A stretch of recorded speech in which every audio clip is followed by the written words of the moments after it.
This is Hammett. And Jessica. And you're listening to the Friendly Atheist Podcast. Please go to patreon.com/Friendly Atheist Podcast to support this show. Get your ad-free and bonus episodes and video versions of these episodes as well. Hello. I'm cold today. I'm wearing a jacket. He's wearing a coat. It's going to be loud when he takes it off, but that's not my problem. There you go. There's so many things Yeah. that you're going to go crazy with. Oh, You're going to good. enjoy this. Okay. Yeah. Let me start with this story out of Arkansas because this one is insane and it gets weirder and weirder. I'm going to break it up into 3 parts. Are you ready? Great. Okay. Here's part one. Last month, there was a 22-year-old woman who has intellectual disabilities who was kidnapped in Crawford County, Arkansas. Oh, my God. Really scary. 2 men apparently arrived at her home wearing ski masks. They abducted this poor woman and they drove her to an empty field. They tied her to a tree. She managed to escape. What? And then these dudes catch her, hunt her down. They retie her to that tree. And guess what she does? Escapes again. She escapes again, finds her way to some house nearby and calls 911. And when law enforcement comes to her rescue, here's what the officer said later. She was in fear for her life and clung tightly to a teddy bear the entirety of me speaking with her during her interview. Okay. Yikes. Here's part 2.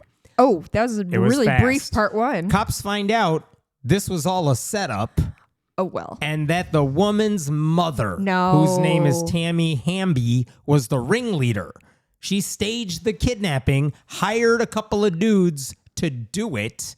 She wasn't even there when her daughter was tied to that tree. Her daughter, by the way, was adopted when she was 6 weeks old. So according to an arrest warrant... Hold on. Yeah. Hold the fucking phone. Yeah. First of all, you just glide by Tamby Pamby or whatever her name is. Tammy Hamby. Tammy Hamby? That's Yep. a Dr. Seuss character. She is indeed. That's a really outstanding name. I'm very happy for her. Yep. Second, hashtag believe women to be sure, but the ski masks and tying up in a field thing doesn't feel true to how people tend to commit crimes. I'm not saying she thought this one entirely through. Now, do I know yet if our main character, the 22-year-old woman, was in on it? The woman the herself. kidnappee? No, this was Oh, not Jesus expected. fucking No, her Christ. mom said, "Hey guys, go kidnap this one," and they did. Why? To teach her daughter a lesson. About what? Right, we're getting there. Okay. So apparently, according to the arrest warrant, Hamby said that this young woman, her adopted daughter, had started to talk to strangers online, including someone who pretended to be country music singer Luke Bryan. Oh, honey. And despite telling her daughter not to speak to strangers, the woman kept doing it. So Hamby figured, I'll just scare you into obedience. So it turns out there's an in-home nursing assistant who helps care for the young woman. So the mom got that woman recruited to help her in this little crime of hers. And Shannon, the nursing assistant, is like, I know 2 dudes who can help us out. So the 4 of them what are all in on this dudes together. do you know that you're like, oh, you know who would kidnap somebody for me? My buddy Brian. Very oh my good God, question, he but I loves will to say kidnap. you have 2 middle-aged women who I've seen their mugshots, 2 middle-aged women, and then 2 boys who look like they're 12. But these are 2 men who are tasked to do this. So the plan. How much did they pay these boys? I don't know. I've been looking for that information. Because it the has plan to be a lot. is to have someone say, I'm with Luke Bryan. Let's meet up, 22-year-old woman. And then when the person shows up at her house and she opens the door, they're going to abduct her and then demand money and tie her to a tree. And then, as the plan went, Hamby was going to show up and rescue her. Like, see, I told you not to go along with this. Well, of course, she's going to be the hero of this story. Right. Now, somehow, one of the dudes took a wrong turn and ended up in the wrong field. I don't know. That's why she wasn't there. Mom wasn't there. Anyway. So, okay, listen. I want to be empathetic for the frustration one must feel to see somebody who's in their charge being taken advantage of online and perhaps being naive. Yes. About welcome to parenting. Who is out there. Sounds tough. Not going to do it. No worries. I up until open the door and surprise, it's me, or surprise, it's your friend. And then, hey, Travis Kelce isn't really online or whoever. Like, fine. If you want to be dramatic about it to like make your point. Did you have to go this far? The kidnapping piece feels like there's this terrible director who all he wanted to do in the entire world was put a giant mechanical spider into movies, and God bless him, he did it in Wild Wild West.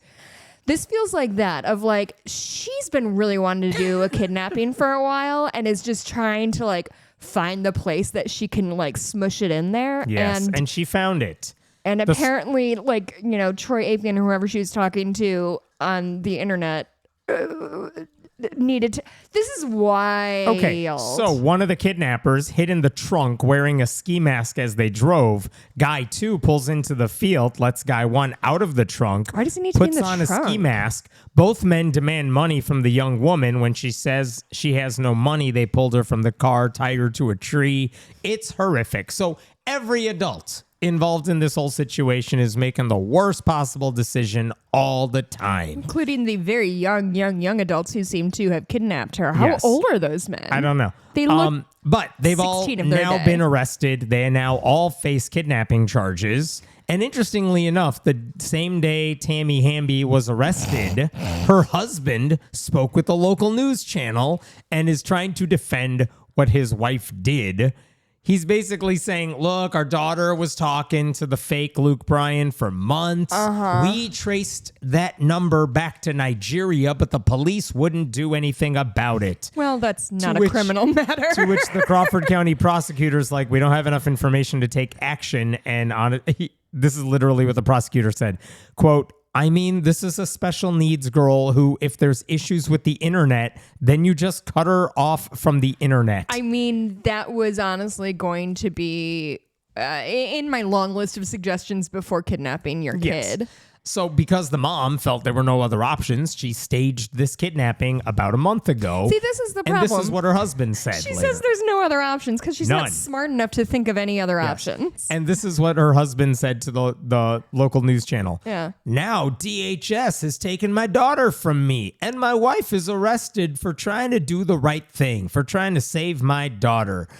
Who has never known evil, has been sheltered all of her life, and we couldn't talk her into understanding that danger existed, and so we wanted to show her that evil does exist. And now she's in like government custody, and my wife is facing jail time. I mean, He also admitted. yeah, dog. He you also admitted that- abducted a person. He admitted the plot was ill-conceived and really poorly executed. And he noted that the bruising his daughter got from the zip ties was accidental, and that a practice run of the kidnapping was conducted to try to keep things like that from happening. With whom? I don't know. Who was the dummy victim? I don't know. They did a practice run of the kidnapping. Zip ties for a woman, And then he added, my wife was never trying to harm our daughter, and that he, quote, hates that she's being disparaged like this. Sorry, so far he hasn't said anything about how his daughter is. Yeah, they don't care. Is she okay? She seems fine in as much as one well, can except for be. she was Except for the trauma. raised by a sociopath. Yes. So, part 3.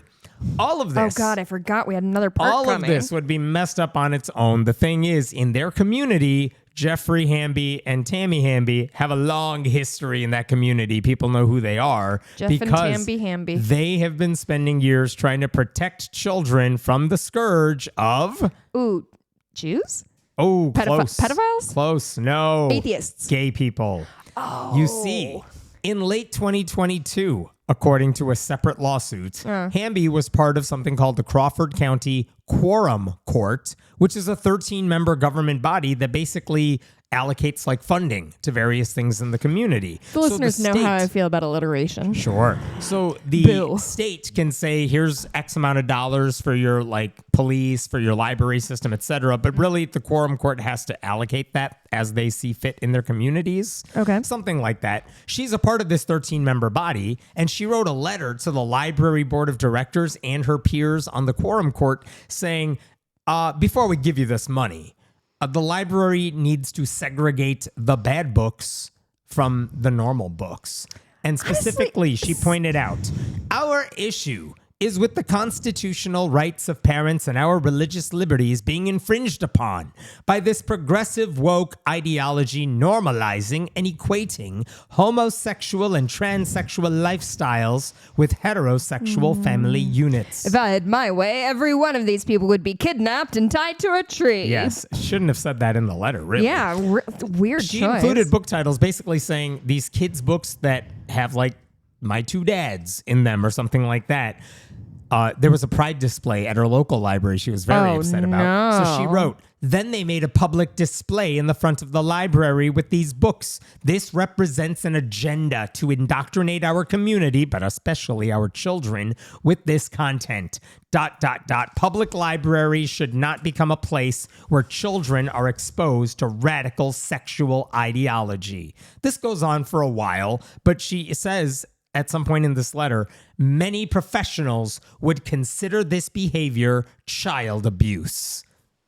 The behavior being allowing kids to read books with gay characters. How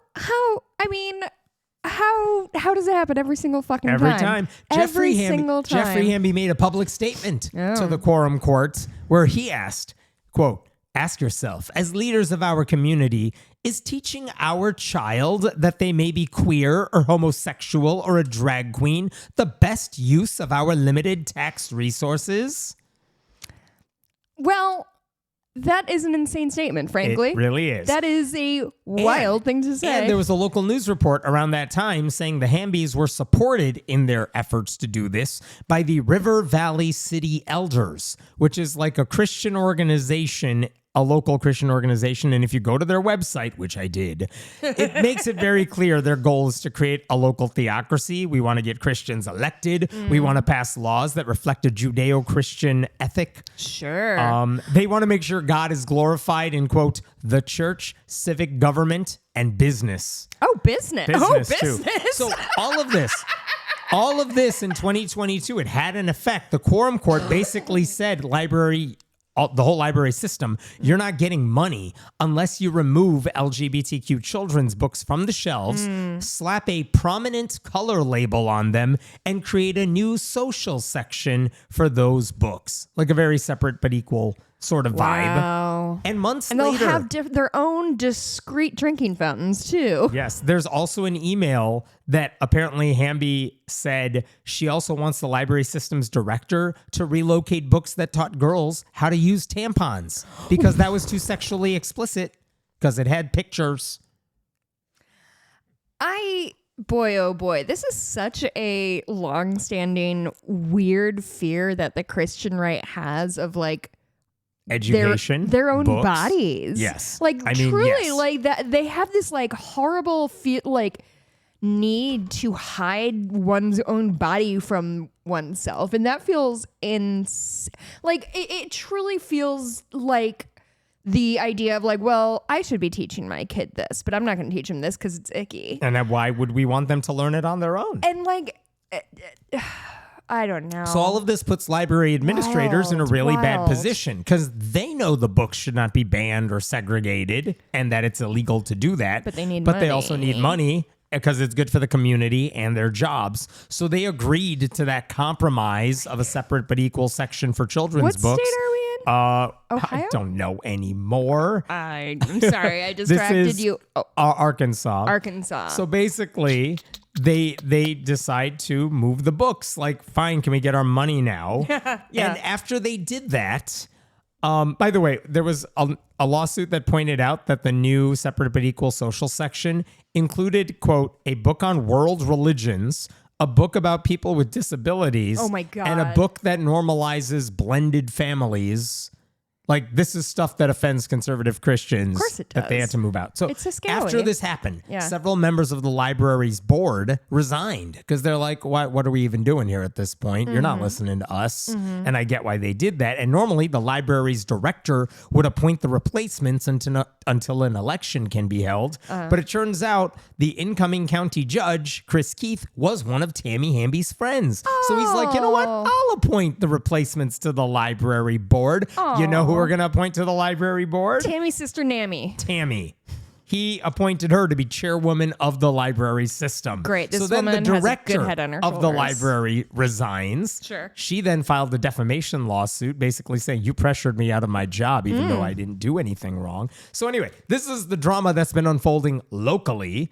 And just FYI, there was a lawsuit over the separate but equal book section. A judge ordered the library officials to get rid of that stupid extra section and put the books back where they belong. Good. Did they do it? They did. Oh, okay. And the library system, which again, officially they were on the separate but equal side, they lost that lawsuit, as they should have. Good. Hamby later argued that the library system she now helped manage, because she's the chairwoman. She's like, you know who should pay the legal costs for losing this battle? Me personally? Us as a library system. Oh. Basically, a representative of the library board of directors is saying, you know who should be punished over the illegal thing I told you to do? You. The library system, because they don't need any money. That's like a district superintendent saying, our school district doesn't need more funding. We're good. You could sue us. Take our money. We don't need it. Oh my God. Just FYI, another article I found put the cost of all these legal battles that Tammy Hamby is involved with at over $575,000. That is the tangible damage that one batshit crazy Christian zealot has caused this community. I am telling you, petty tyrants are going to be the ones who bring the whole thing down. So- They get a tiny bit of power and lose their ever-loving minds. I swear I'll bring this all together. On November 24th, last month. Oh God, I forgot about the kidnapping piece. Right? Last month, November 24th, a week after the kidnapping, but before anyone knew what had happened, Tammy's like, I'm going to resign from the library board. And they're like, why are you resigning? I'm moving away. Oh. And they're like, oh, okay, I guess Done that all makes... the good I can do in this world. I must move on. And then like a week later, the news reports come out like, wait a minute, we found out what you did. So now she's not just a Christian nationalist. She's a well-known local liar.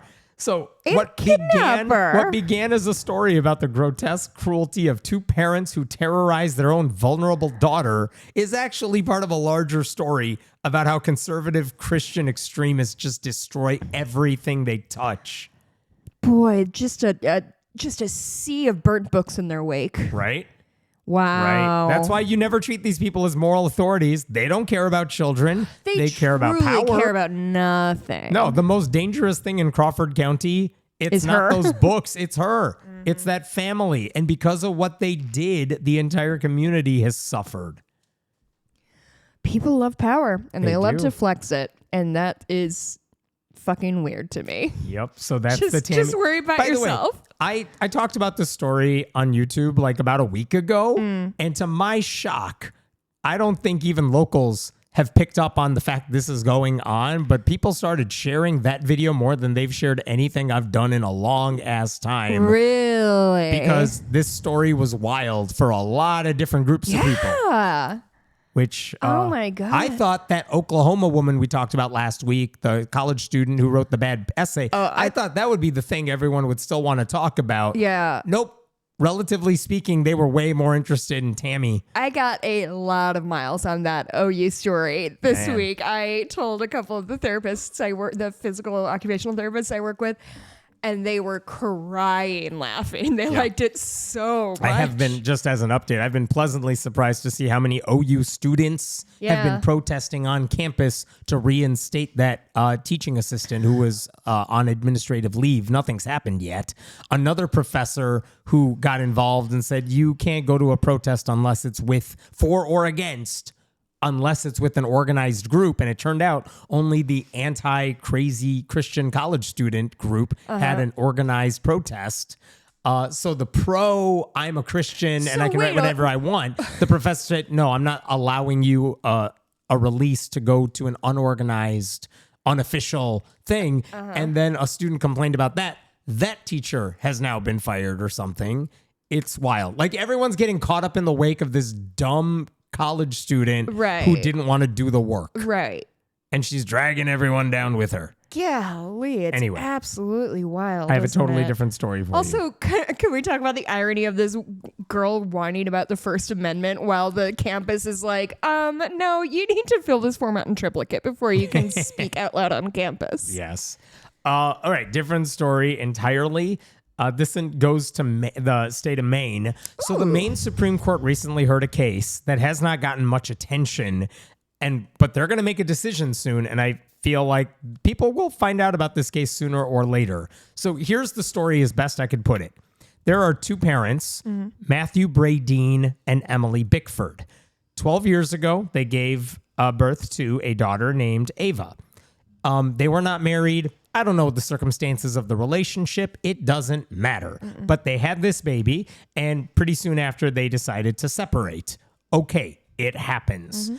And when you separate and you have a kid, you got to figure out custody issues. And they figured that out, and they promised to share parental rights and responsibilities, including her religious upbringing and education and all things like that. That's a pretty normal thing. Sure. Like, me and you may have our differences, but for the sake of our daughter, we will work things out. Right. Whatever. Fine. Do we know That's what pretty flavor of religion she has, or is that pertinent? Didn't matter at the time. They just said, we'll figure it out. Okay. None of it was a problem until a few years ago when Emily Bickford began taking their daughter to Calvary Chapel, which is a church in Portland, Maine. And pretty soon, Matthew Bradeen noticed some major changes in his daughter whenever he saw her. And basically, long story short, he asked a judge to modify their parenting agreement so that he could have more control over her religious upbringing, which is a request a parent can make. Okay. But unless you have a really good reason, a judge is probably not going to step in to change that. Sure. So you need some really good reasons. In 2024, a Maine district court judge did weigh in on this and said, yeah, I'm giving the father control over her educational and her religious upbringing. Okay. Yes. And basically it boiled down to a few handful of things that Matthew was arguing in court and his lawyer were arguing in court. And the judge said, yeah, those are good reasons. Oh, boy. Here's one of them. Oh, boy. Matthew argued... This can't be good. Can't be good. The church's teachings were frightening and psychologically harmful. Okay. So here's what happened. The pastor would routinely deliver these fire and brimstone sermons. He would describe hell full of burning and torment. A lot of the sermons were focused on the book of Revelation and the Antichrist, and it scared the shit out of their daughter. So she starts having panic attacks. She goes to her dad's house, tries to convert him. She's like, Daddy, why aren't you going to heaven? How old is she at this point? At this point, a few years ago, she would have been like 8. Oh, God. Right. So all of this, he said, the dad said, it leads to the daughter experiencing fear and anxiety with the church's teachings. And they went to church a lot. Like there were services on weekdays, multiple services on Sundays. Emily Bickford took her daughter to like all of these. On some Sundays, the daughter had to listen as people testified about how Jesus saved me from sexual and physical trauma, gay and lesbian relationships, and infidelity. It's like, I don't care if that's what you want to talk about in church, but like, she's 8. What are you doing? What are we doing? So despite all that, to his credit, Matthew never let Ava think her mother is wrong or brainwashed. He just, like, how do you respond to your daughter's questions? He's like, different people believe different things, and I don't agree with what that church teaches, so there you go. Okay, number 2. It turns out Emily, the mom, was hiding from her ex how much she was indoctrinating her daughter. Really? Apparently, she once told the dad she was taking Ava out of school to visit the state capitol. But that was a lie. They actually went to an anti-abortion protest. Oh, boy. One time she sent Ava to a church-sponsored overnight retreat, but didn't tell the dad. He wasn't told the location, and the daughter wasn't allowed to have a phone, so he couldn't communicate with her as this was happening. Cool. At one point, she was about to baptize the daughter without telling him. He only found out through like a third party who posted about it or something. And like when your custody agreement says both parents have shared control over religious upbringing, those are all things you should be discussing together. Yeah. But even when he's on his own, the dad's on his own, the mom is forcing her religion into the picture anyway. Like she would send Ava to his house with, quote, more religious paraphernalia than typical. She said we should homeschool Ava to avoid public schools that are a danger to kids. So dangerous. The judge later said of the mom, ironically, her explanation is she wants to be able to review what her child is learning, but she has not given Mr. Bradeen the option to weigh in on events that Ava attends. Number 3, the judge said an expert testified that this church is cult-like. And specifically, at one point, the dad's lawyer is like, we have someone who's testifying, an expert who could testify to how problematic this church is. And it was someone who is her name is not important, but she's an expert on cults and things like that. And specifically, the mom and her lawyer did not object to this woman testifying. After she spoke, they're like, oh, we want everything she just said tossed out. Really? And the judge is like, no, that's not how this game works. You got to raise your objections before she testifies, not after you don't like what she says. Right? Oh, no, she messed up. But specifically, this expert said that closed social systems like this church have certain elements in common. They have a charismatic and authoritarian leader who cannot be questioned, the promise of salvation, a demand for loyalty. They promote harmful rhetoric. They oppose science and public schools and homosexuality. And this sort of indoctrination, the expert said, could have an impact on a developing child, filling her with inferiority and doubt. And it doesn't look like the daughter has a choice in the matter. She is taught to comply and conform. Now, I want to be clear. This expert never said the church was a cult. She just said, I study cults and I study those types of things. These are the patterns that I see. These are the patterns, and this church fits that pattern. But I'm not saying it's a cult. Whatever. Finally, the lawyers for the dad pointed out that the mom's new medical views were harming their daughter. Yeah. There was a time when Ava was up to date on vaccines. She had an inhaler for her allergies and asthma. But after joining this church, the mom became an anti-vaxxer, and she fought the dad when he wanted the daughter to get the HPV vaccine. Yeah. The anti-science mentality went to antibiotics too. Ava got pneumonia at one point. What? And the mom refused to let her take the proper medicine to treat it. The only reason she got better is because the daughter's doctor was like, I think I can find an alternative that's like maybe kosher for your mom. And the mom's like, fine, we'll take the alternative, but not the one everyone knows works. Oh my God. And when Ava was dealing with anxiety, the mom never considered taking her to see a professional. She just doesn't believe in anxiety. Oh. She just thinks neither. prayers will solve everything. She thinks mental health care is a hoax. So Bradeen's decision-making when it came to medicine and health, the judge was like, yeah, the dad's much more rational and his choices are in the daughter's best interests. The mom's are not. Right. And I'm sorry, there was one other thing they pointed out, which is that the church started a little war against the dad. Because shortly, like this custody change, the battle really began in 2024, August of 2024, a little over a year ago. And this is when their custody trial is happening to rewrite the agreement of custody. Apparently, the mom took Ava to church, and the pastor, his name is Travis Carey, he delivered what he said, like, I want to open service tonight with the prayer. But it's not a prayer. It's like a 10-minute long rant against the dad. Personally? Personally. I don't have a clip because it's a long clip. Okay. But here's how he opens. Let's begin by prayer. Ooh. There is a dear sister in the church. You guys know Emily Bickford.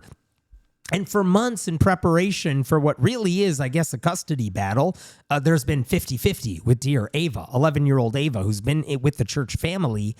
She's had teen camp with the teenagers this past weekend, and Ava has grown in the Lord. And Emily has made a priority that when she has custody over her daughter, that they are here. and they're here all the time. But Ava's father has had a difficult time with that. We've been praying for Matt and his salvation for a long time. They name-checked him. And they later said, you guys are probably aware that justice is so much now in the hands of a judge. And no matter what area of civilization, culture, politics you're looking at, that can go one way or the other depending on who appointed that judge. Then he says, Matt's side, Ava's father, has hired what they call an expert witness. And this expert witness out of California was hired for a large sum of money to find any dirt they can on Calvary Chapel. Oh, I don't think that's what happened. Yeah. And then he said, depending on where this judge stands with God and God's word will depend on how this decision goes forth. It's hard to imagine that when you're 11 years old and you're dealing with the level of persecution that young Ava is dealing with, blah, blah, blah. Okay. Wow. So there's a lot of this. They're name checking the dude. The church is casting themselves as like, I know we're the heroes here, but this dad is godless and evil. Sure. And he's trying to take little Ava away from us. How can we let him do this? Right? At no point boy. does the mom take the daughter away from the congregation once it's clear. He's not giving a prayer. Like, he's ranting against the daughter dad. was defo just sitting there listening to her dad be verbally crucified. Right. They're treating him as the enemy. He's persecuting her. And the judge even said later, the court finds that more likely than not, Ava's receipt of this message delivered with the blessing of her mother was psychologically detrimental. Yeah. So after considering all of the things I just told you, the judge basically concluded when it came to Ava's health, the dad gets to make all final decisions. When it comes to her religious, because the mom's not listening to medical experts. Obviously. When it came to her religious upbringing, it's a little more complicated. Sure. But the evidence was clear that Ava's psychological health was in danger and that the dad should be allowed to make those decisions as well. Yeah. This court finds that Miss Bickford's unquestioning loyalty to the church and abdication of independent decision-making has placed Ava in situations where she receives messages that pose an immediate risk of significant psychological harm. Further, the court finds that due to Miss Bickford's level of commitment to Calvary Chapel, there is little to no room for the parties to co-parent on religious decision-making. Because the church says don't listen to the dad, right? So long story short, they said he gets to make decisions about whether Ava attends services, gatherings, or anything associated with Calvary Chapel, what material the daughter reviews, and whether she communicates with any member of that church other than the mom. That does not feel like something that is going to be enforced or that the church is going to be cooperative with. It is my thought off the dome. But the point is, when the judge issued Cavalry that decision, Church, please. This wasn't some anti-Christian decision. It was a tough analysis of a very complicated issue. It was a mom denying that anxiety exists, which as an anxious person, LOL. And I want to be clear, the court order is not the mom doesn't get to have contact with the daughter. It's that the dad gets veto power in a few key areas, like medical decision-making and religious decision-making, because the mom has made it clear she will not cooperate because she has given up her decision-making to the church to do whatever they want to do. So that was the decision handed down in December. Yeah. Honestly, I think it's really thoughtful that the judge pointed out that like she's acting like she wants to really micromanage her daughter's life while denying that very thing to her father. Like it's a salient point, I thought. Yeah. So it didn't make much news at the time when this decision was handed down, because why would anyone care? It's a private issue between them. Stuff. But the conservative Christian universe decided to jump in. CCU. The CCU. Liberty Council, the Kim Davis group. Oh, boy. They were like, we need a new battle because Kim Davis ain't working anymore. Oh, yeah. Let's make this our next culture war battle. So they've just been wandering around trying to find somebody to put up on a pedestal. For months now, they've been fighting to overturn the judge's decision. Based on what? Based on religious persecution. But did they have I know this I'll get to specifics in a second, but they got the Maine Supreme Court to consider their appeal, and they just heard this a few weeks ago. Actually, a couple weeks ago. Okay. They listened to both lawyers present their case for why the earlier judge's decision should either be upheld because she was sensible or overturned because this is religious warfare. Right. In the meantime, Liberty Counsel has sent out countless fundraising emails Of course. saying the expert witness, she was a Marxist.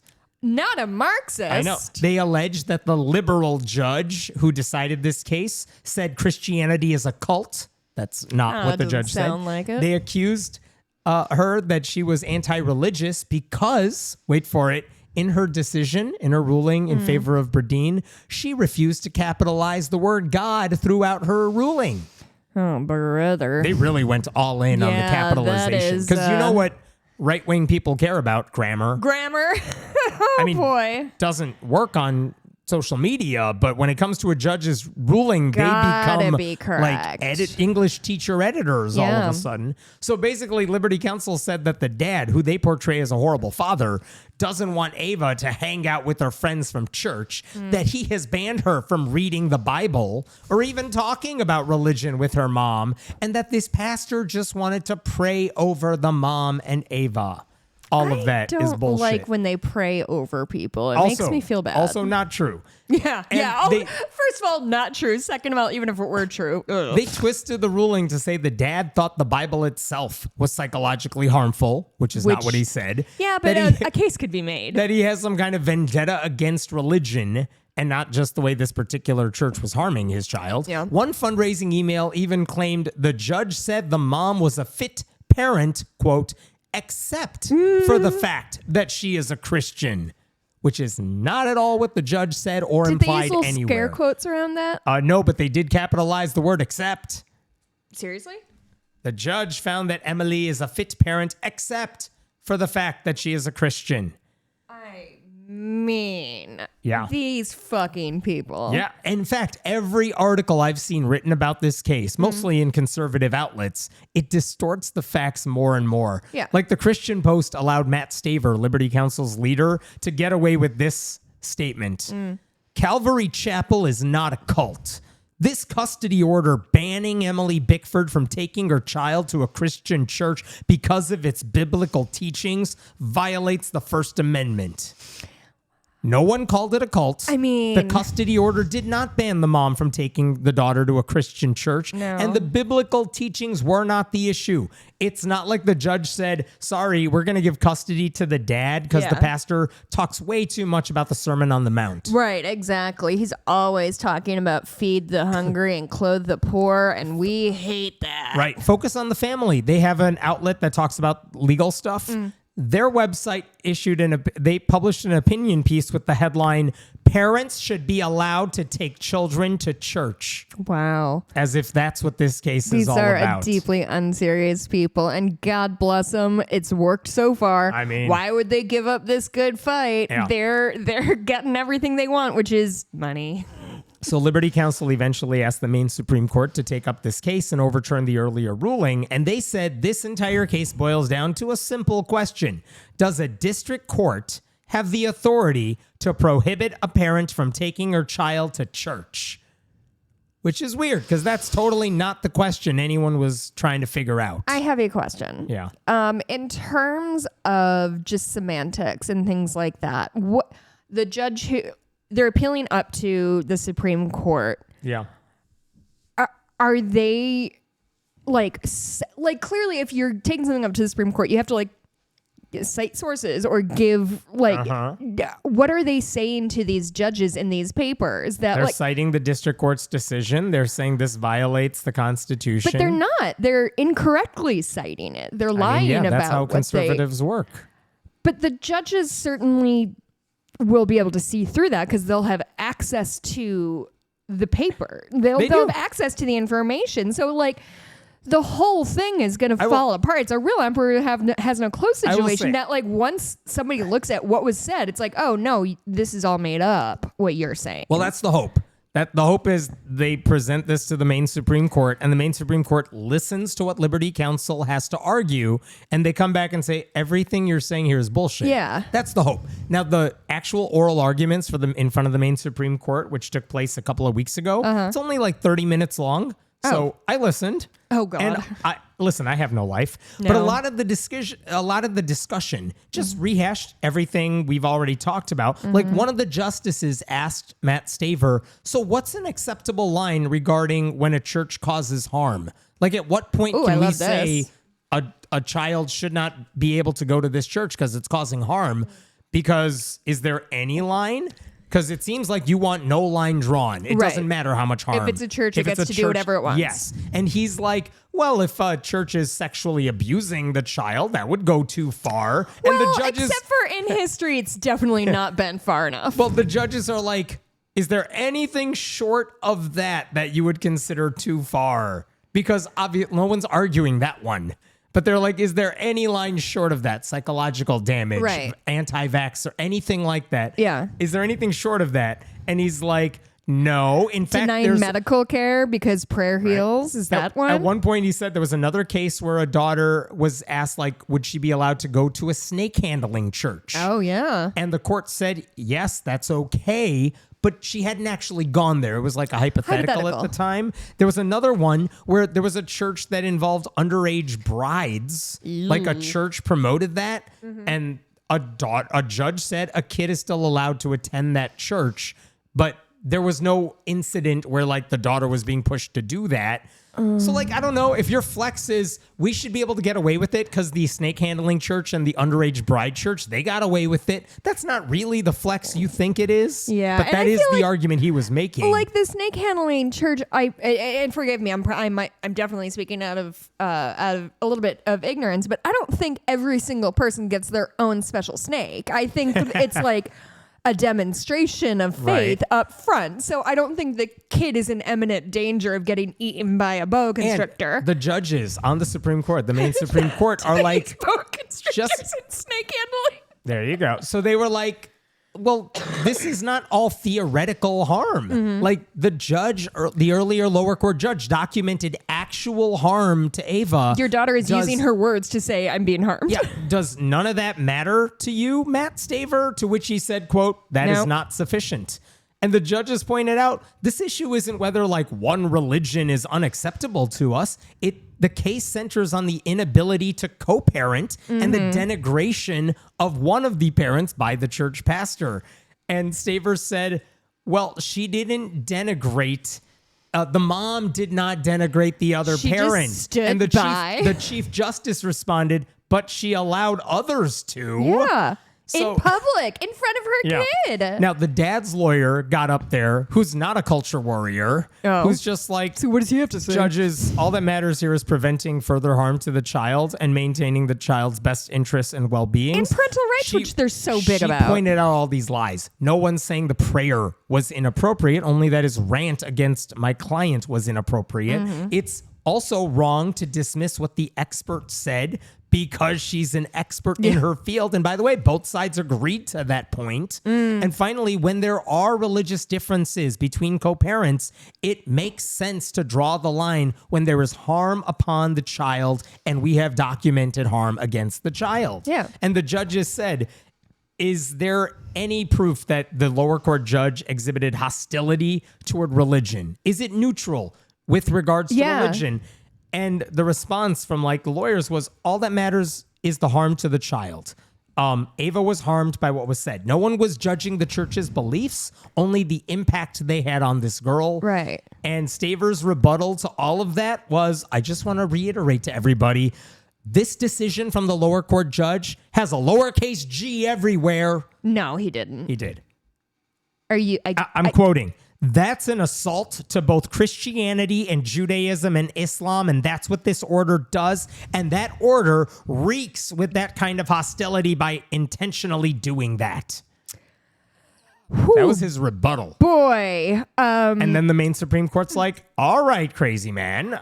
Thanks. Sir, this is an Arby. Yes, we will issue our decision, they said, in the future. Do you know what this makes me think of is what we talked about last week with the OU student of like, if these things are so inherent, then you wouldn't have to be fighting so hard for them. If God is literally so petty that the G being lowercase is breaking something, like what like is your God all powerful, or does he like shirk away when a lowercase letter? Like he hates those serifs, I guess. Like Yes. what are you talking about? Yep. Does he think? God, so this here's is what I the want to know. question. Does he think this is a salient point? No one knows what this guy thinks. He just wants to make money. I'm on their mailing I do list too, because I but, also hate myself. And I've gotten so many emails from Matt Staver about trying to fundraise off of this case with insane headlines like they won't allow a child to go to church, things like that. So here's the question. Yeah. Are courts allowed to admit the truth when religion is causing harm to a child? Or is religion immune just because it's religion? I mean, I think that's what all of this is coming down to, because that's what we've seen time and time again. And I've said it, like, replace my Christian rights or whatever with, but I wanna. Yeah. And the mom did not just practice her faith. She surrendered her parenting decisions to an institution that told a child to fear eternal torture and reject science and view her father as a spiritual enemy. That is not good co-parenting. It's not good parenting. It's not good adulting. None of that. I mean, truly, if the shoe was on the other foot and the dad was, this is insane. This is absolute madness. Yeah. So the Maine Supreme Court will issue a decision in this matter soon. I don't know, a month, 2 months. And hopefully the decision is, yeah, what the lower court judge said is fine. Yeah. Because there's no issue here. That Right. church is harming the daughter.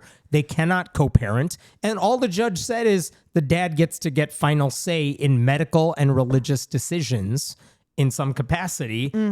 That's a totally sensible thing. That's not an anti-Christian decision. Yeah. That is an anti-mom who doesn't want to co-parent and church that doesn't want her to co-parent Right. decision. Yeah, But if it goes the other way, which based on what I heard from that oral argument, it doesn't look like they were leaning in the mom's direction. But if it went that way, that would be very disturbing. terrifying. But, you know, these people have all of the money in the world and they can keep tying up the courts and this dumb bullshit. Yes. Meanwhile, the world is on fire and we're bombing like Everything? floating shrapnel in the Gulf of Mexico. Like the priorities of these people are truly astounding sometimes. All right, you want to go to a different update? I guess. All right, let's talk about Ohio. Okay. This is a story we covered maybe years ago for the first time. This is a story involving a Christian pastor, Chris Avell. He is in the town of Bryan, just outside Toledo. And basically, he's not necessarily the bad guy in this, but he's made some decisions I don't like. He decided he runs a business in the business part of town. Okay. And he decided a while ago, I want to take in unhoused people in my business. Okay.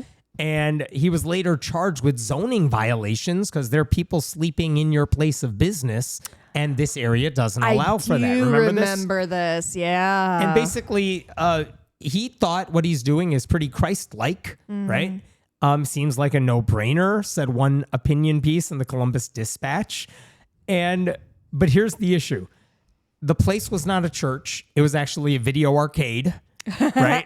I mean, that would be a pretty dope sleepover. That's why he was allowed to set up shop in a business district. And in 2020, he asked for permission to set up a church inside the building, like in a side room. And the city gave the it to him. Church of Mario. Yeah. The city gave him that permit with the understanding you're still going to follow the zoning laws because it's a business district. And eventually, the problem was if you're in a business district, the first floor cannot be used as residential space. Sure. So if you go to a lot of cities, they might have stores and then apartments and stuff on top, right? So people are not supposed to eat, wash their clothing, or sleep on the first floor of your business. But when a fire chief in the town did an inspection of this place in 2023, he found 18 separate zoning law violations, and that led to criminal charges. Now, the response to all this was, come on.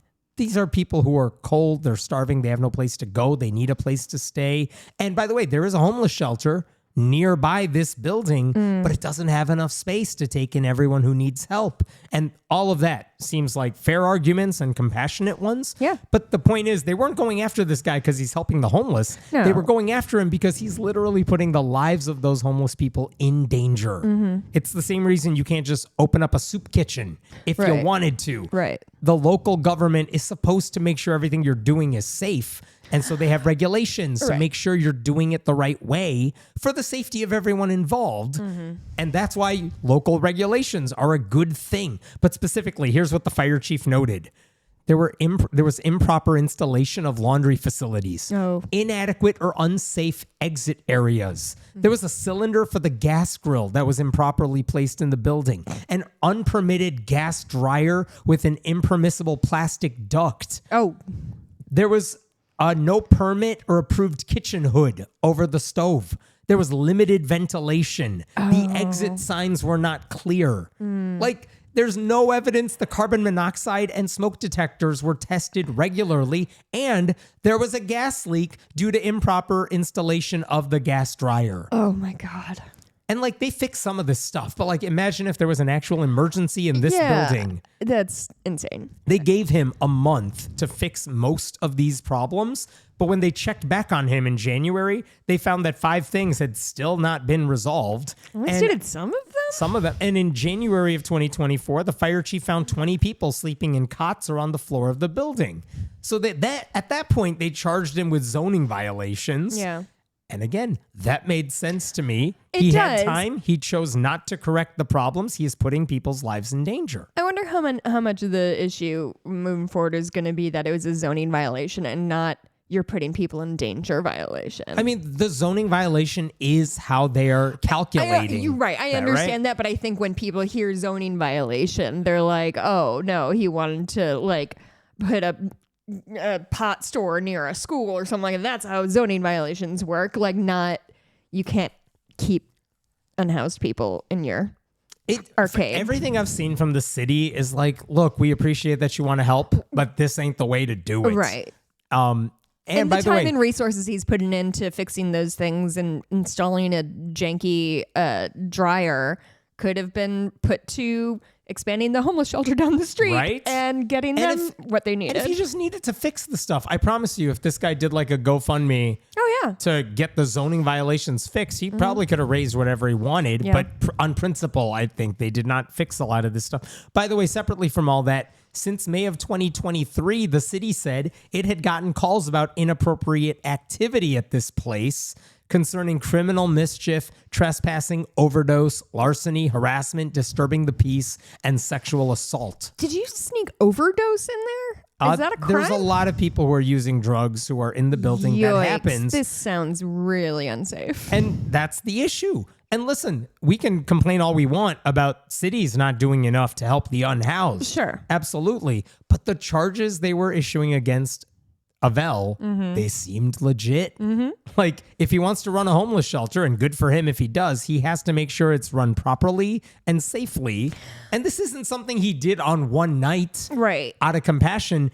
He's been doing this for a long time. How does the religion part fit into this? Like, is that him just hiding behind that like a shield? After he was fined with these zoning violations, a group called First Liberty, another one of those right-wing religious groups, they said the city's coming after him because of Christian persecution. Right? So they said the city's statement is filled with half-truths and malicious innuendo designed to vilify the most desperate and downtrodden in their community. When asked about the fire code violations, the lawyer for the groups he dismissed them as a form of lawfare harassment against the church. Lawfare, like You're just like warfare, but lawfare? Yes. Never You're heard that using the legal before. system to wage war against my client. I don't think that's what it is, actually. And like the thing is, the city didn't make up new rules to go after this dude. No, they just enforced the ones that existed. And just because it's a church inside a video arcade does not mean it doesn't have to follow fire codes. So First Liberty sued the city of Bryan on behalf of the video arcade church. And then the two sides got together and agreed to a compromise in February of 2024. The city said, we'll drop all charges against you, but you have to stop treating this place like a residence because it's in a business district. You got to get all proper certifications and all the necessary permits. If you do all the stuff we were asking you to do, we'll let bygones be bygones. Guess what? He didn't. He won't. Did not He do shan't. that. He kept housing people. So the city said in a press release afterwards, we did not want to do this. We must do this for the safety of the people using the church, Wow. renters in space above the church, Yeah. and the businesses adjacent to the building. This is a very dangerous situation. A gas leak happened, dog. Like, that's no joke. And because of the way the right-wing media treated this story, the mayor later said this dispute led to her own children being harassed and threatened on social media. Oh, good. First, Just like Jesus would. yeah. So First Liberty filed for a temporary restraining order to prevent Avell from being punished. But eventually a judge sided with the city. Last December, a judge said, this is about public safety. Good. It's not religious persecution. Good.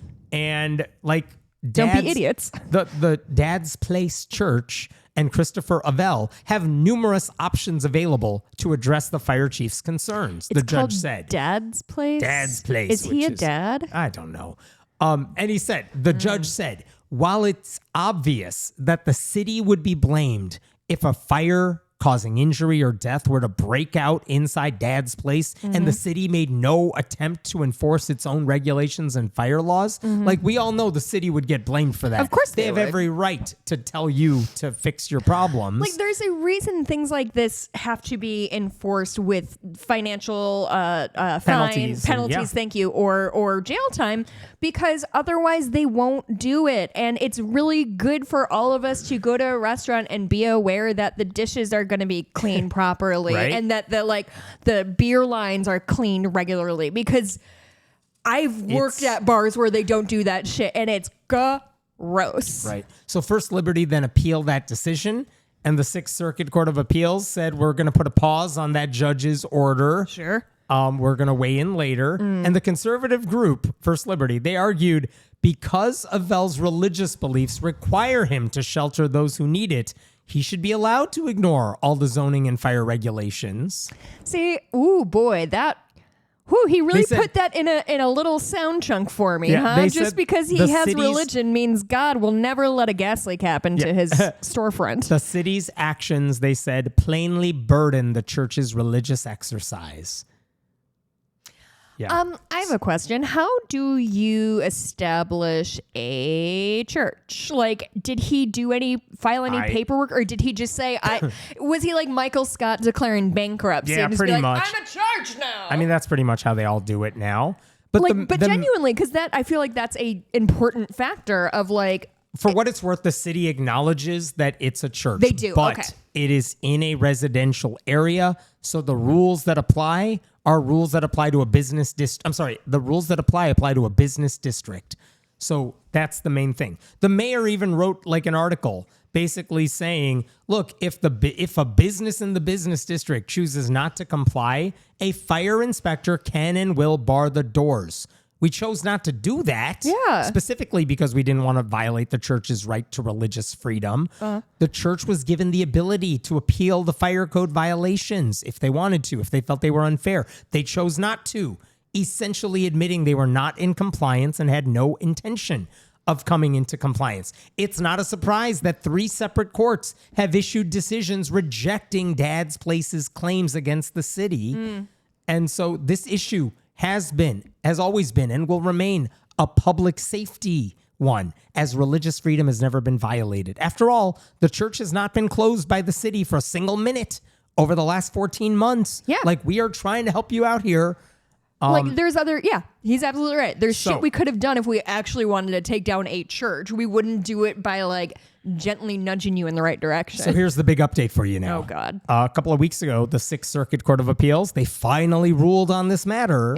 And they ruled with the conservative Christians. No. Yep. They reversed the earlier decision. They basically said, hey, lower court judge, we're sending this back to you. We need you to reconsider your ruling with regard to the church's religious beliefs. Because this isn't about a homeless shelter. It's whether the city is preventing this man from practicing his faith. So if it is a church, then there's no, like, I can hold church services in a dilapidated building that might fall down at any minute because it's a church? Essentially. So here's what the court said. Here, Dad's Place maintains that its nighttime ministry is not intended to be a homeless shelter, but instead part of its religious duty. They also maintain that its religious beliefs require it to operate its ministry in its current location because that location best meets the needs of those it serves. Finally, the church maintains that prohibiting individuals from sleeping in its sanctuary would violate its beliefs. It's not for this court to say that Dad's Place is somehow mistaken in its interpretation of its religious obligations or that its religious beliefs are illogical. So this guy says he has to do all this because his faith compels him to do it. We don't get to take sides on that. So it's not the fire code here. It's not like he's operating a fake homeless shelter. He's just saying, this is my church. I have to take care of people. So you got to let him do that. Now, what about the fire code?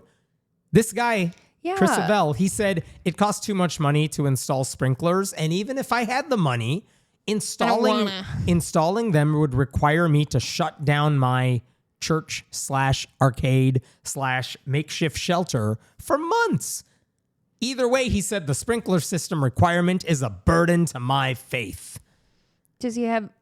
Well, it's a burden to his faith?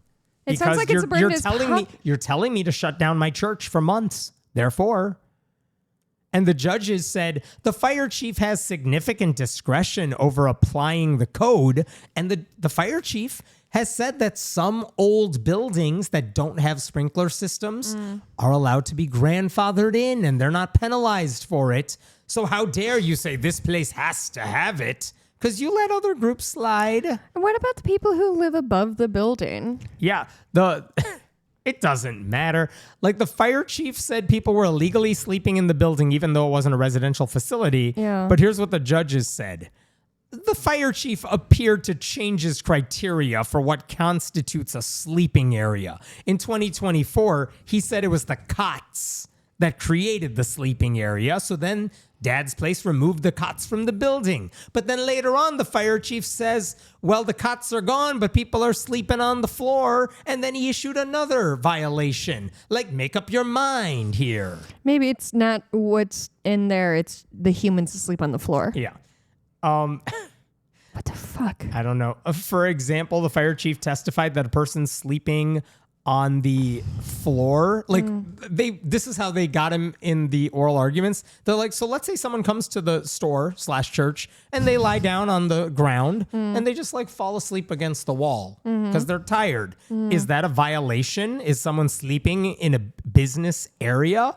And they're like, no, that's not a violation. No, but if they used a pillow? But if you found a sleeping person in your store, you would wake them up and ask them to leave, right? Yes. Like they're they said, what if you're like in a business that's selling sofas and someone falls asleep in the sofa while resting on that?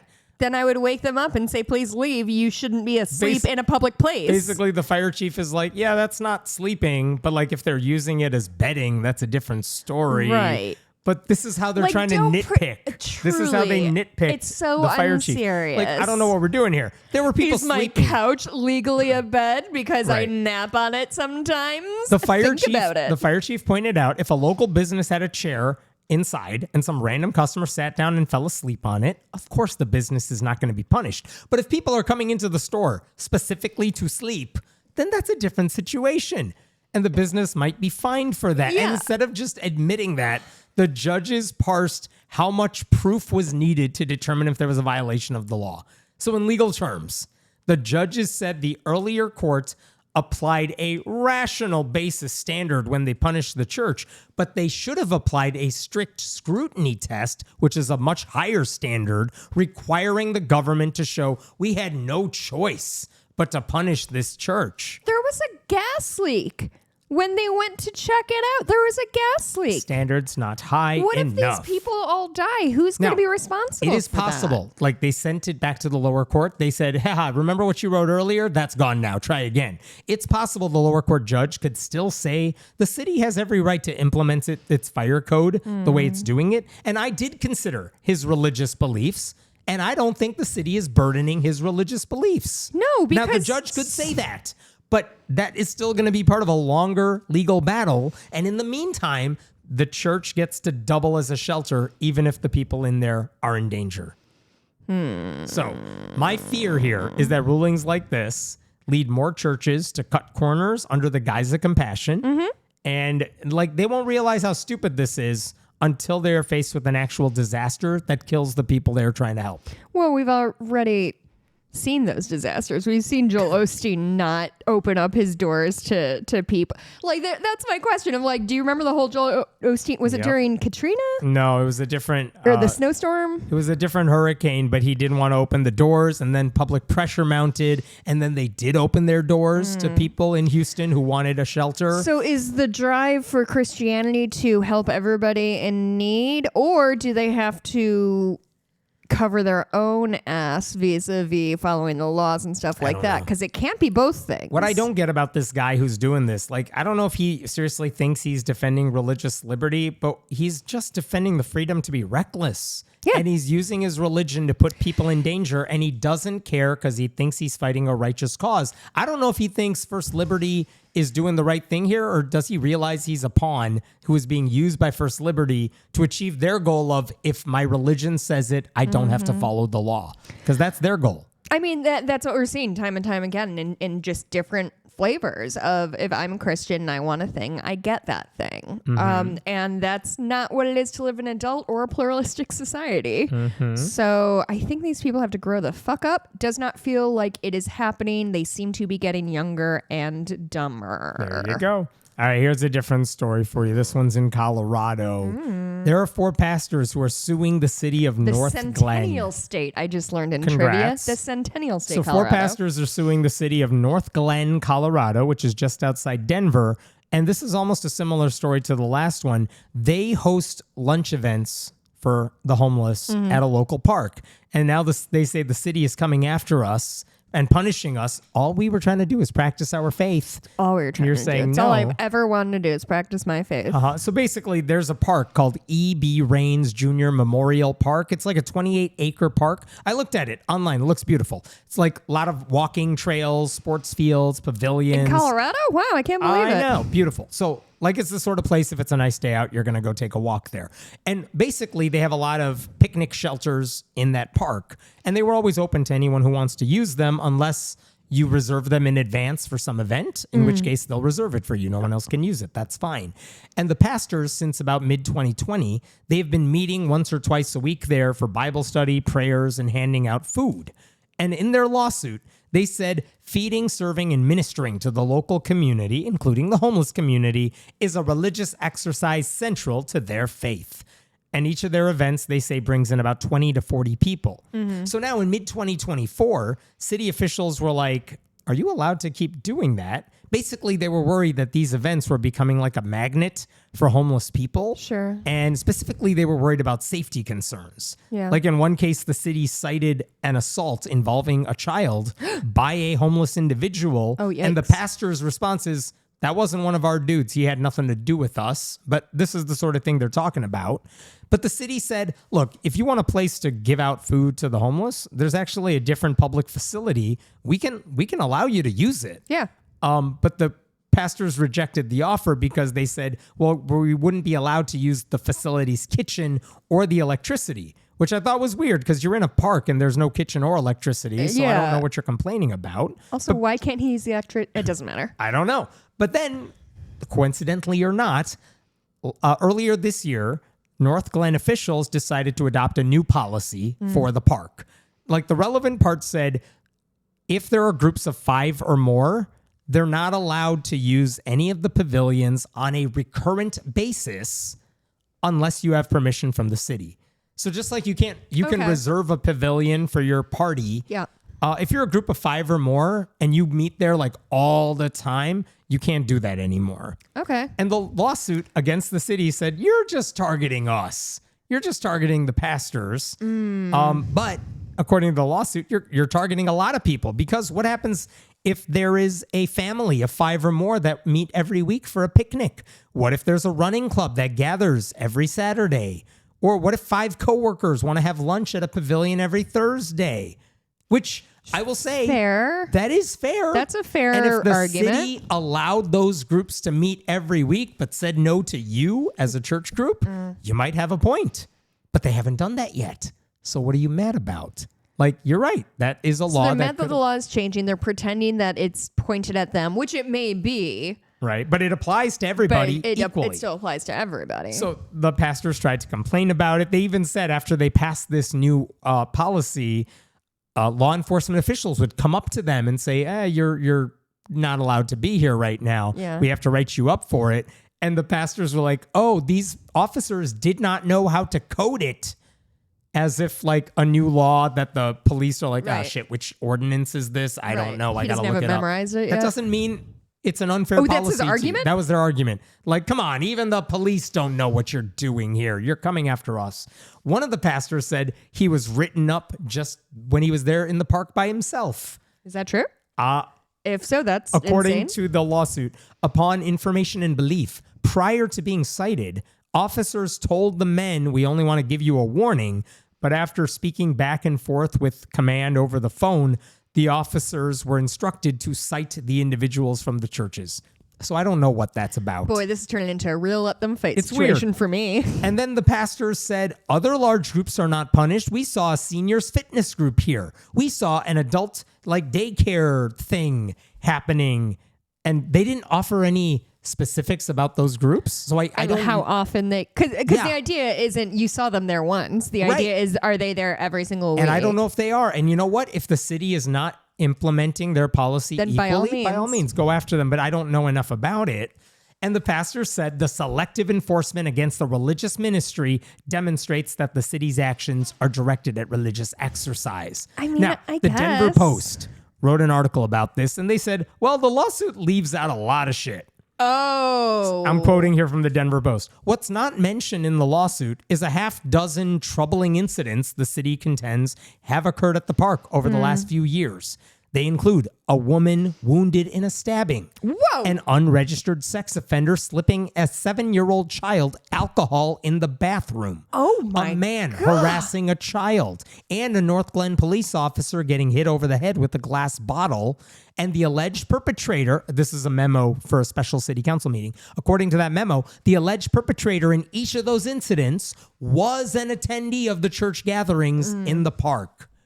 So this is not a random thing that we're just blaming on the church. We know this occurred because you're drawing these people to your thing. Yeah, but like, okay, it's a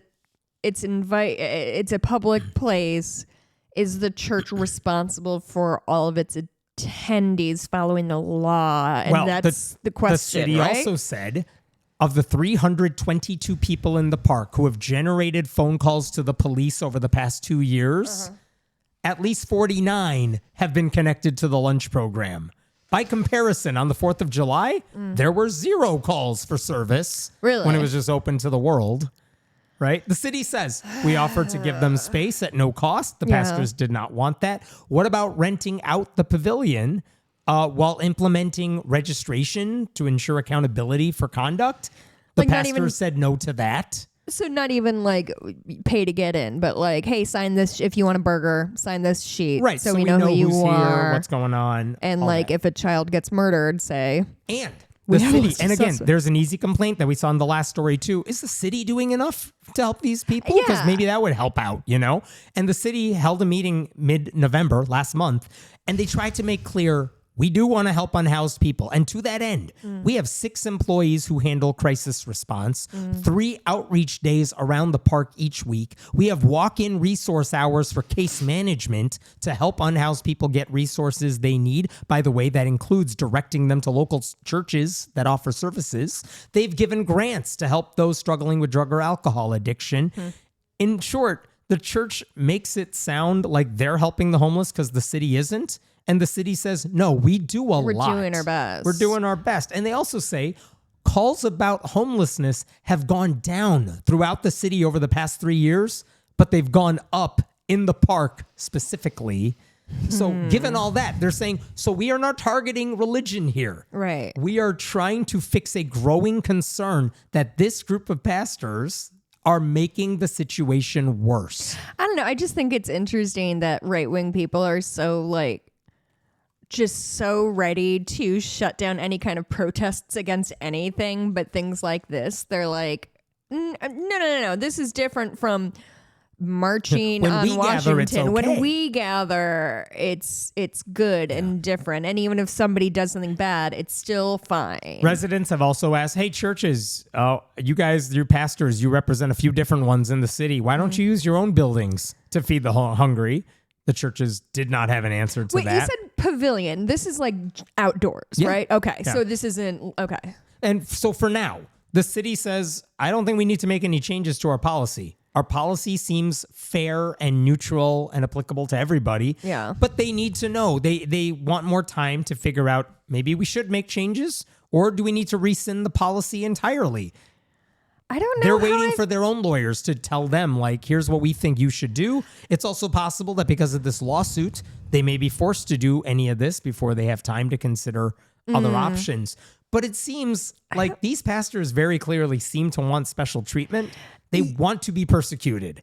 Yeah. Like, that's the problem here. To me, the church piece of it is the least interesting or truly the least pertinent part about this. Like, to me, the question really is like, people have a right to assemble, and, just because somebody's unhoused does not mean they're like automatically a villain and don't deserve things.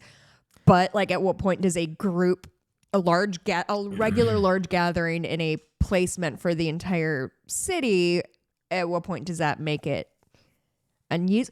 I mean, if helping the homeless was a priority, why don't these pastors work with city staffers who specialize in that? Right. Instead, they're holding events that just appear to lead to more disruption and don't fix any of the problems in the long term. Yeah, it is Band-Aid solution to be sure, but also like, when you need to eat, you need to eat. I'm just concerned about villainizing homeless people and also pretending that public spaces are only meant for certain types of public. You know what I mean? Sure, but they're not arresting people just for showing up there. That's just what I'm kind of dealing with in my head right now. I got a different story. When do we know when we hear back about whenever the lawsuit has been filed against the city, we'll see if a judge rules on that or if the city changes its mind on this policy in any way. Cool. No movement yet. Interesting. Let's talk about vouchers for a second. I would argue this is probably the biggest church-state separation problem in America right now. It's how many states are using money that should be going to public schools and using them to fund private schools, which are always religious schools, which are always Christian schools. And which people have to pay to send their children to, so they already have an income. Yeah. So Whereas public schools still. Last year in Alabama, they passed the Choose Act, Which stand for something? I'm sure it does. Which gives families up to $7,000 a kid to spend on private school tuition or private tutoring or educational material. If you want to homeschool your kid, you could get up to $2,000 a child. And initially, the program is limited to couples making about $75,000 a year if they have one child. But by next year, it's the vouchers are open to way more people. It's estimated to cost over $100 million a year. And in the first year of the program, families representing about 37,000 children applied for this money. So that's where the voucher system is right now. In a state that doesn't have a lot of taxpayer money to use on public education, they're throwing it at this problem right here. Now, that also means it's been a year since this program's implemented. Now we can figure out, where's this money going? Ooh. So that's what Rebecca Griesbach of AL.com did, basically saying about 15,000 of those 37,000 applicants, they attend private school. About 9,000 are homeschooled, which means a lot of this money is funding Christianity. And they were able to figure out, public records have found, which schools are getting this money. And if we know what schools they're going to, what material are they using, right? And this is what's amazing from this article. I'm quoting, many providers that receive taxpayer dollars, AL.com found, sell or use materials that downplay slavery, teach that humans lived among dinosaurs, and state that rock music and mental health issues are signs of rebellion. What? Uh-huh. Mental health issues? Are you sure it's not rock music and rebellion are signs of mental health issues? Nope. You heard me right. I don't think I did. If you are claiming you have a mental health issue, like anxiety, that must be you rebelling. And they said of the if I was rebelling, I would do it in a much better way than just constantly thinking about my pet's inevitable demise. Sure. That's what my anxiety looks like, and it's not rebellious at all. It's a bummer. There were 184 private schools that published their curricula online, and nearly half of them, 79 of those schools, use materials that have been flagged by experts for a lack of depth and rigor. Well, what do experts know? I know. So specifically, they're not like some kind of experts. Specifically, the private Christian schools were using textbooks that are well known for keeping kids dumb, including ABECA, Bob Jones University, and the Association of Christian Schools International. And here's what the article says about it. In an ABECA history textbook, authors write that slaves seem to be better investments than indentured servants, and claim that freedmen promoted fiscal irresponsibility during Reconstruction. Truly, it all comes down to money for them. Truly, money is the only thing that matters. It doesn't matter if these were human beings or not. Were they a wise investment for the farmers? Authors also blame the decline of America's views on race relations on the nation's first black president. Another popular provider, Bob Jones University, stresses abstinence and encourages students to reject same-sex marriage in its health curricula. And this is a quote from a BJU teacher's guide. Contemporary culture emphasizes the importance of love with slogans like "Love wins."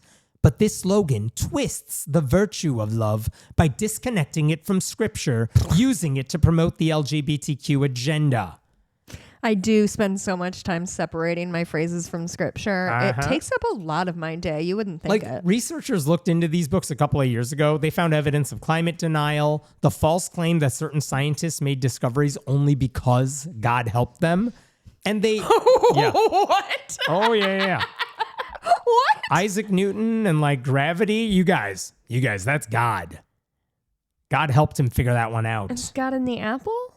Apparently. Is the apple good or evil now? Oh, is the Newton thing a metaphor for the Garden of Eden? And the figured apple it all out. Was wisdom, and now we have gravity, and before we could fly, but that's right. Until the 1800s, we could all fly. Yeah. And then there were passages in the book encouraging students to memorize what God made during each of the first 6 days of creation, because that's how you learn. Also, you know how there are practice questions at the ends of chapters? One of them, this is literally the question. It's about the word DECK, which maybe kids have not been exposed to at that grade level, DECK. Here's one of the questions. In one textbook, students were asked if, quote, DECK means A, an angry elephant, or B, a floor of a boat. What? An angry elephant? This is one of the things. If you look up fundamentalist Christian textbooks and they do quizzes or they have questions, they're dumb questions that someone who doesn't know the material could easily figure out, because the wrong answers are so extremely obviously wrong that you just stumble onto the right answer despite not knowing anything. I'm sorry. The fact that the elephant is angry is extremely good. I was puzzled when I just saw elephant, but then it said angry, and I'm I don't think that's it. What was the word deck? Where would they even get that? No, probably Noah's Ark. Pachyderm? I don't know. So what happens if you're using your voucher money on a regular science textbook? That's a good one. Oh my God. Even that's not a safe bet, because this is still Alabama, and I forgot about this, but it's true. Alabama science textbooks have to include a disclaimer saying evolution is a controversial theory. So is germ theory. A holdover from the creation evolution times. I'm going to go to all the medical schools in the country and be like, gang, just so you remember, I'm going to put this little sticker in your textbook. I assume medical students have textbooks. Sure. And just be like, just so you know, germ theory is a theory and it's pretty controversial. We're still looking at miasma. But that means students who are using these religious books, they aren't just staying ignorant without realizing it. They may be screwing themselves over when they get to college, if they go to college, and realize, wait, I don't know anything. In fact, there was a quotation in the AL.com article from Amy Jurjevich, who learned from 2 of the 3 textbooks as a homeschooler and at a Birmingham area private school.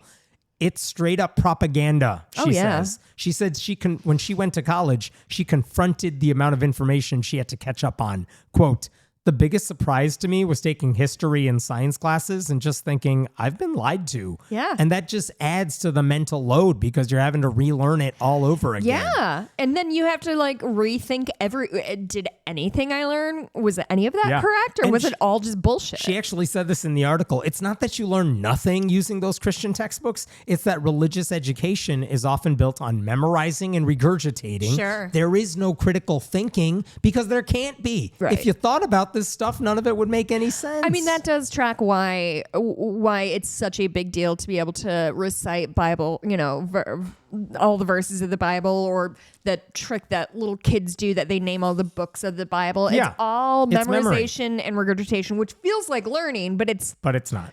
And it's not just science either, by the way. It happens with Saxon math, where the focus is on algorithms and examples. Wait, what words did you say? Saxon is the publisher, Saxon Math. Okay. And basically, what a lot of public schools are doing lately, and if you have kids who are taking math, you would have noticed this probably, they try to help kids like, we'll teach you how to do a 2-digit times a 2-digit number. Mm-hmm. And there's an algorithm, and we all know the algorithm of how to multiply 2-digit numbers, like just doing it on paper. Yeah. The problem is like when it's a 3 or 4-digit number, and the rules slightly change, a lot of kids may not know what to do. What happens when you get to algebra and you got to use the principles to do a slightly more complicated problem? A lot of kids who never learned how to do the idea behind multiplication, they suck at higher level math classes. Like I taught math for a long time.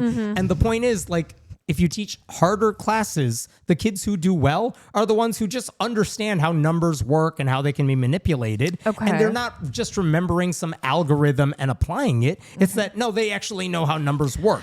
So when my kids are learning math now at a much younger age, they do learn the algorithm, but they also are taught, here's how you break apart numbers. Here's how you could solve this in 3 or 4 different ways, because it all leads you to the same place. Okay. Now, that's the way you're supposed to teach math in a way that actually helps them. But in these books promoted by these Christian schools, there's none of that. They just say, here's the algorithm, go solve some examples, and you think you're learning math, but when you get to harder classes, you're probably screwed.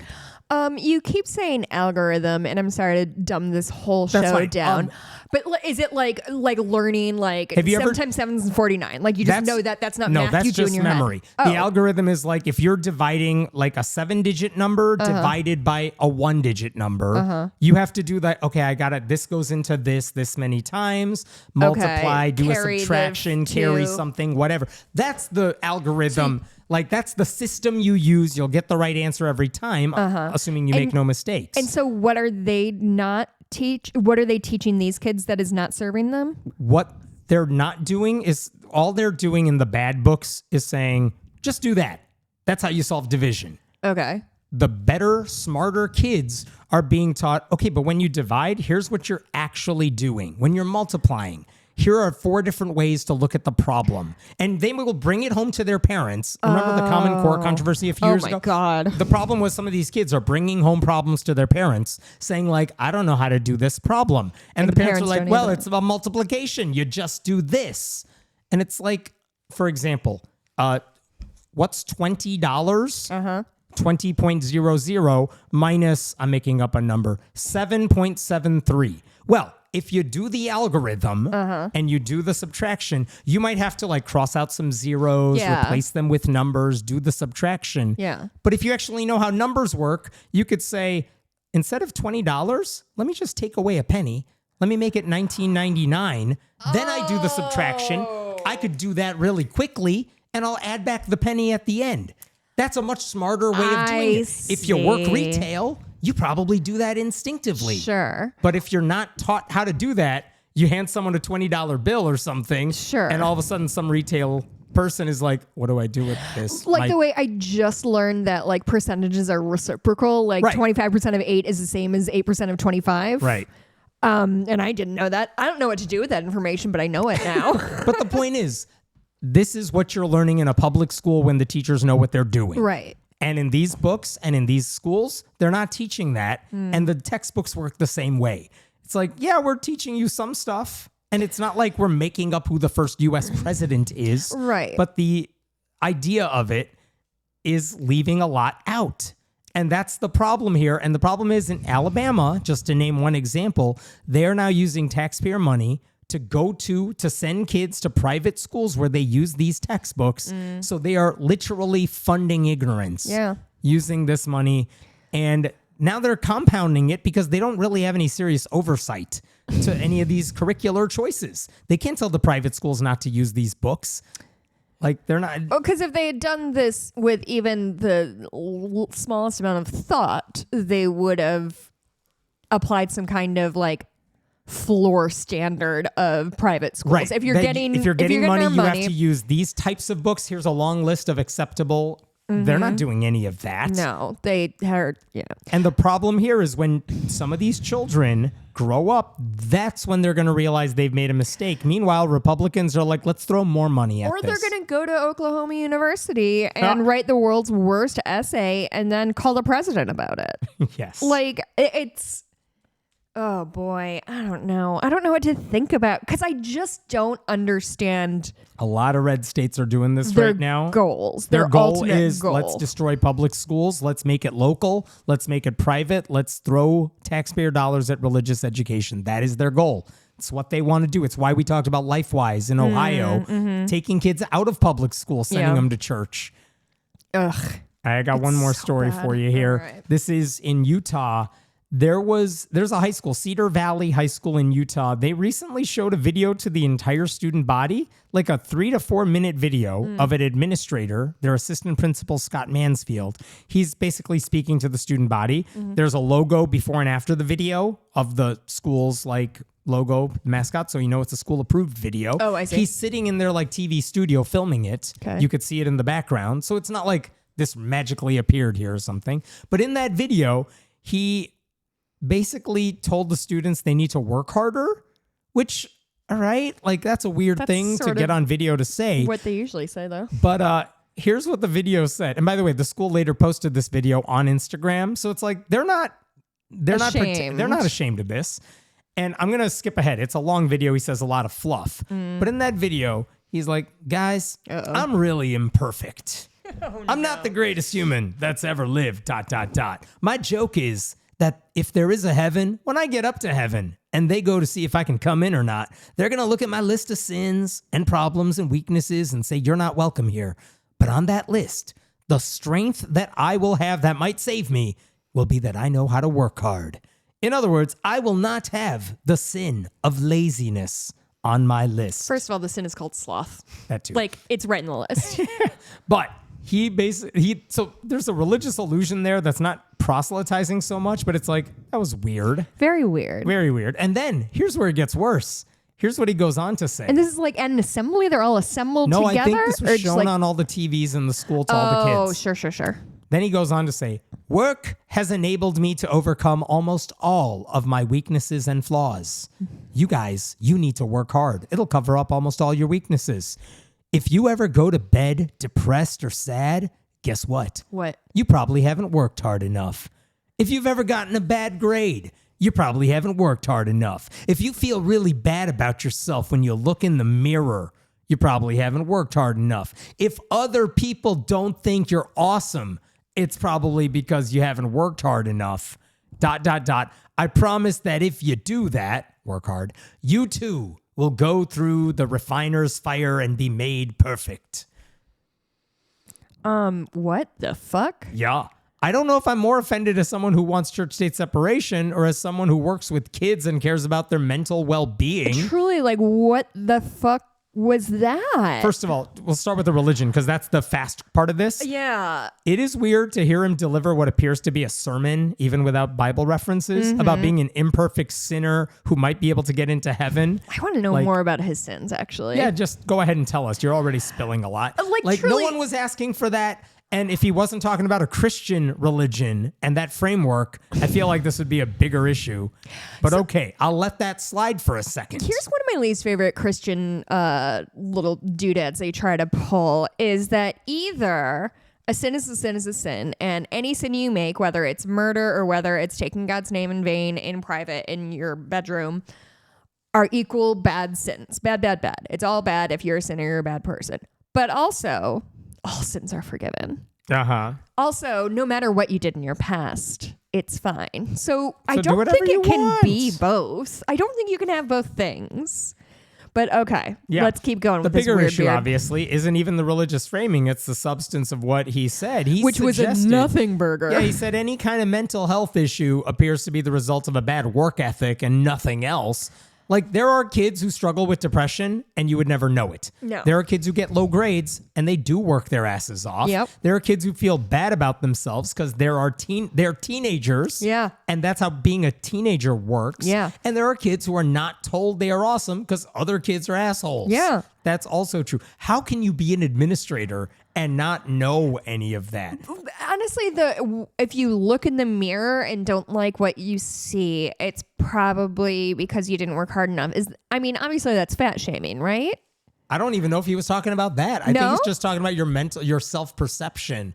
Oh boy, then I needed to work much harder for about the first 38 years of my life. Like, how do you, and the thing is, like I said, he filmed this in a TV studio. It was an edited video. Multiple people saw a lot of people rubber stamp this thing. And how come no one was like, maybe this is a bad idea? This is an insane thing to say to people. And when they posted this on Instagram, even one of the comments, I'm reading here. Okay, I'm a student at Cedar Valley, and I feel like this was the worst possible way to address this. So many people in my class, when we had watched this, looked around like, what the heck? Like, this and a bunch of other reasons is why kids leave Cedar Valley and go to other schools. Whoa. Wait. Is Cedar Valley private? No, public high school. But there is a pattern of kids withdrawing from their local public high school because of this dude? I don't know what she's getting at, but there you go. But for what it's worth, the Freedom from Religion Foundation just sent a letter to the school district trying to figure out what the hell just happened here. And they pointed out his actions display blatant favoritism toward religion over non-religion and Christianity over other faiths, ... They're concerned with religion because that's their job. That's what they got to do. Even though I would say, I don't think the religious references are even the biggest problem here. No, truly. The school should be ashamed if this is what one of its leaders is telling students. And I really wonder, what do the counselors and social workers at this place have to say about this stupid video? Where are we again? Utah? Utah where in somewhere. Utah are we? Figure it out. Well, I'm just wondering if everybody there is of a certain LDS faith, then it's sort of baked into the whole thing that Maybe. everybody's assuming everybody else is Mormon. But yeah, like, this would have been bad enough if this guy said this to a kid in his office. Yeah, but just the one kid. entire institution broadcast the damn thing to kids. If people don't think you're awesome, you haven't worked hard enough is such a damaging thing to say to a human being, because truly so many people deeply dislike me, and I think I work pretty hard. And what's sad is most public schools do a lot of work to make sure students and staff are well versed in mental health awareness. That, like, hey, just because someone looks happy on the surface doesn't necessarily mean they're okay on the inside. Right. Or just because someone's depressed doesn't mean there's a quick fix to help them. You cannot meaningfully claim to support students' well-being when you're platforming messages like this that erase trauma, dismiss depression, and pretend human suffering is really all about your discipline or lack thereof. So this stupid. dude, this guy Mansfield, he needs to apologize, and the district needs to apologize, and everyone involved needs to tell students that this what guy needs they to plan rethink to his do. life. What are you going to do for students seriously struggling in any of these ways that they mentioned? Because if the answer is just do better work, you have failed them. Madness. Absolute madness. I'll stop there. Wow, that is terrible. Terrible. And weird. Right? Like, honestly, what a strange... And no other allegations happen with this guy? It's just this one weird... just a dumb video. Weird thing. That's so strange. Anyway, leave us a review at Friendly Atheist Podcast, wherever you get your podcasts. Go to patreon.com/Friendly Atheist Podcast to support this show. We finally got a couple new reviews, and this is from Joe72348. Great podcast. This podcast is well-researched and well-presented. It accomplishes a rare feat of thoroughly covering church and state separation issues while also being professional and entertaining in a way that I would be happy to recommend it even to religious friends and family. Hannah and Jessica, keep up the great work. Thank you. Usually there's a caveat there, but that was Right? that was nice That's to very hear. nice. Thank What are we you. talking about in the bonus? What are we talking about in the bonus? Damn it, I hoped you had You something said really I locked have and many loaded. things to talk about in the bonus. I've never said that in my entire life. I will, motherfucker. What did I do this weekend? We'll figure it out, and then we're going to talk about it in the bonus. Oh, you know what? On the Discord, people have been talking about collecting quotes of ours that they particularly like, God, and no. I would really encourage us to start a channel because I would like to design more t-shirts soon. And I think that would be a lot of fun. Don't forget, the holidays are just around the corner. Hey guys, it's me, Jessica. Holidays are just around the corner, and that means you need to get your friends and loved ones a Friendly Atheist t-shirt or mug or stickers. I'm going to edit in the things in my hands. Nice. I'm absolutely nice. not going to do You're that. not. I'm far too lazy. But if you go to friendlyatheistpodcast.com, you could see the store and all the stuff that is in there. Email us friendlyatheistpodcast@gmail.com. We read all of them, and we will talk to you next week. Bye. Guys. Love you.